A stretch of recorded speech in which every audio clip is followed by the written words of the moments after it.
कहते हैं कि जब किसी देश में युद्ध की आग भड़कती है तो सिर्फ सैनिक ही नहीं बल्कि उस देश की मिट्टी, उसकी हवा और वहां की जनता भी उस आग में झुलसती है।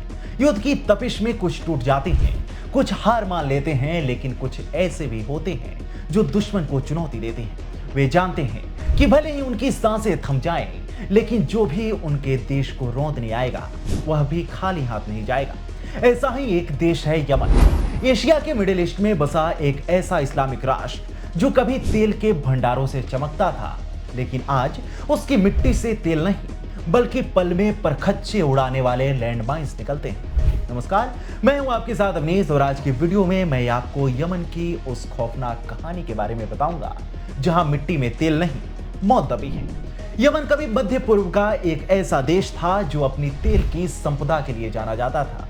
इसकी धरती से काला सोना निकलता था, इसकी धरती में धन दौलत की संभावनाएं थी, लेकिन 1962 के बाद यहाँ का इतिहास सिर्फ खून, आंसुओं और गृह युद्ध की कहानियों से भरा पड़ा है। यमन में सब कुछ तब बदल गया जब 1962 में यमन के सुल्तान इमाम अहमद बिन याह्या की मृत्यु हो गई। उनकी मृत्यु के बाद 26 सितंबर 1962 को यमन की क्रांतिकारी सरकार ने सऊदी अरब, ब्रिटेन और जॉर्डन के समर्थन से देश पर अपना शासन कायम कर लिया, लेकिन यमन के शहजादे हसन ने इसे स्वीकार करने से इनकार कर दिया। उन्होंने सऊदी अरब के जिद्दा प्रांत में यमन की निर्वासित सरकार की स्थापना की और यहीं से यमन में गृह युद्ध की चिंगारी भड़क उठी।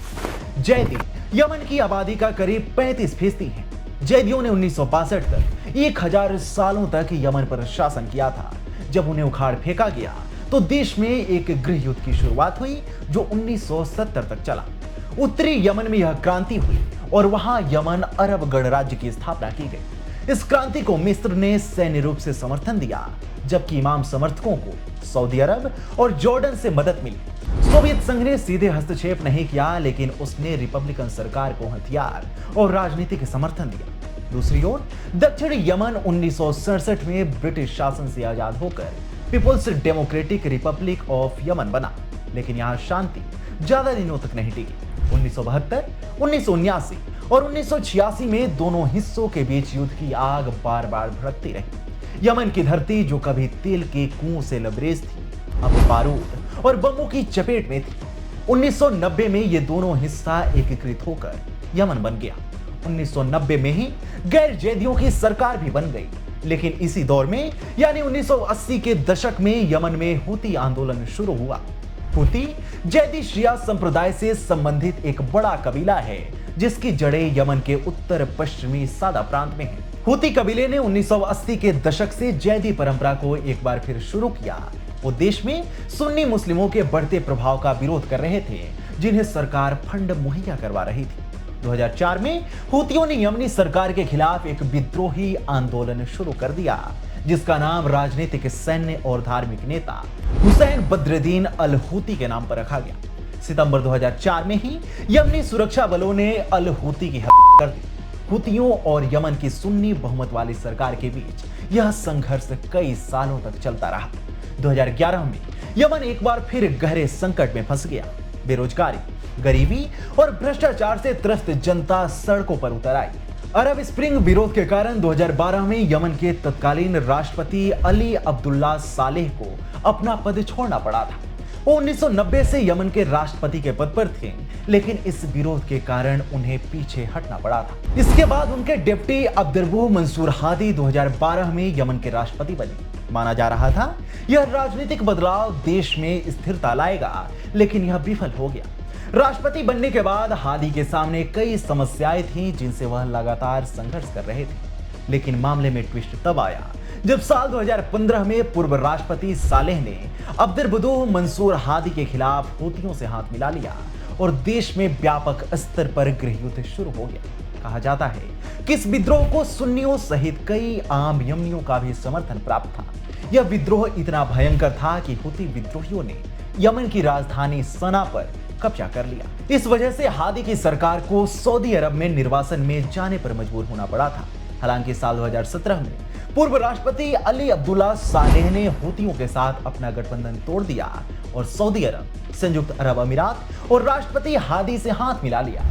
लेकिन उसी साल दिसंबर 2017 में सालेह की हत्या कर दी गई। मार्च 2015 में राष्ट्रपति हादी के निर्वाचन के कुछ महीनों बाद ही सऊदी अरब के नेतृत्व में 9 देशों के एक सैन्य संगठन ने यमन में हूती विद्रोहियों के खिलाफ मोर्चा खोल दिया। सैन्य गठबंधन का मकसद हादी को सत्ता में वापस लाना और हूती विद्रोहियों को खत्म करना था।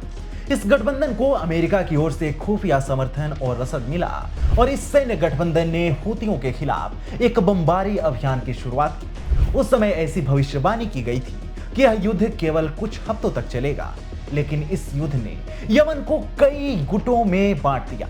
हूती विद्रोहियों ने सबसे ज्यादा ताकत दिखाई और यमन के कई हिस्सों पर कब्जा कर लिया। सऊदी अरब और अन्य देशों ने इसमें हस्तक्षेप किया, लेकिन यमन की धरती पर शांति की जगह सिर्फ तबाही बढ़ती गई। शिया और सुन्नी मुसलमानों के बीच का तनाव इस गृह युद्ध को और जटिल बनाता गया। यमन आज भी धड़क रहा है। यूएन ने दिसंबर 2020 में बताया था कि इस संघर्ष में अनुमानित 2,33,000 मौतें हुई हैं। अब 5 सालों बाद यह आंकड़ा कहां तक जा पहुंचा होगा, इसका अंदाजा आप लगा सकते हैं। आज के समय में यमन 3 हिस्सों में बटा हुआ है। यमन के दक्षिणी पूर्व हिस्से में अंतर्राष्ट्रीय रूप से मान्यता प्राप्त सरकार प्रेसिडेंटियल लीडरशिप काउंसिल द्वारा चलाई जाती है। यह 8 सदस्यों वाली परिषद है, जिसकी स्थापना अप्रैल 2022 में राष्ट्रपति हादी की मृत्यु के बाद हुई। रसद अल अलीमी मौजूदा समय में इसके अध्यक्ष हैं और इन्हें ही यमन का राष्ट्रपति कहा जाता है। वहीं यमन का उत्तर और पश्चिमी क्षेत्र हूतियों के नियंत्रण में है, जिसमें राजधानी सना भी शामिल है। सत्ता का नियंत्रण यहां हूतियों के नियंत्रण में है और अहमद गालिब नासिर अल रहावी हूती नियंत्रण वाले यमन के प्रधानमंत्री हैं। इसके अलावा दक्षिण यमन में यूएन समर्थित अलगाववादी समूह साउदर्न ट्रांजिशनल काउंसिल का वर्चस्व है और एद्रस अल जुबैदी उसके नेता हैं। यानी यमन में 3 अलग अलग हिस्सों में अलग अलग सरकारें हैं। हर जगह अलग अलग लोगों और समूहों का शासन है। ध्यान देने वाली बात है कि मध्य पूर्व के कई देश अपनी धरती में तेल और गैस के भंडारों के लिए जाने जाते हैं। सऊदी अरब, कुवैत, संयुक्त अरब अमीरात जैसे देश इन खजानों से अमीर बनते जा रहे हैं, लेकिन यमन की कहानी जुदा है। यहाँ की मिट्टी में न तो तेल बचा, न सोना चांदी और न ही कोई खजाना बचा है। यहाँ की धरती में सिर्फ मौत दबी है। यमन की धरती में आज भी लैंडमाइंस, आईडीज और बिना फटे विस्फोटक दबे पड़े हैं। यमन की धरती पर खेती सिर्फ 5% हिस्से में होती है, लेकिन वहां भी लोग डर डर कर कदम रखते हैं। हर कदम पर खतरा मंडराता है कि कहीं कोई बारूदी सुरंग फट न जाए।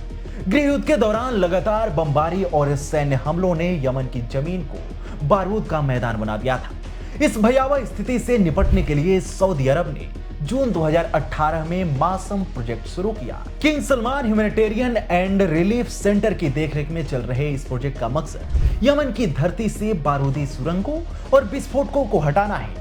मासम प्रोजेक्ट के तहत यमन के कई इलाकों से anti tank mines, anti personnel mines, IEDs और यूएक्सओज को निकालने का काम तेजी से चल रहा है।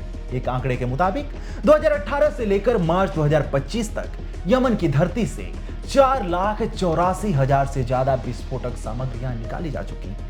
केवल इस साल की शुरुआत से मार्च 2025 तक 1,058 विस्फोटक सुरक्षित रूप से हटाए गए हैं, जिनमें 1034 बिना फटे विस्फोटक और 24 एंटी टैंक माइंस शामिल हैं। यमन की धरती आज एक ऐसी किताब बन चुकी है जिसके हर पन्ने पर तबाही की कहानी लिखी है। यहाँ के लोग न सिर्फ गृह युद्ध की मार झेल रहे हैं, बल्कि हर दिन मौत के साए में जी रहे हैं। बच्चे स्कूल जाने से डरते हैं, किसान खेतों में काम करने से कतराते हैं और माएं अपने बच्चों को बाहर खेलने भेजने से पहले 100 बार सोचती हैं। यमन जो कभी तेल के कुओं से चमकता था, आज बारूद के ढेर पर बैठा है। आपको हमारी यह वीडियो कैसी लगी, हमें कमेंट सेक्शन में जरूर बताएं। साथ ही वीडियो को लाइक करें और चैनल को सब्सक्राइब करें।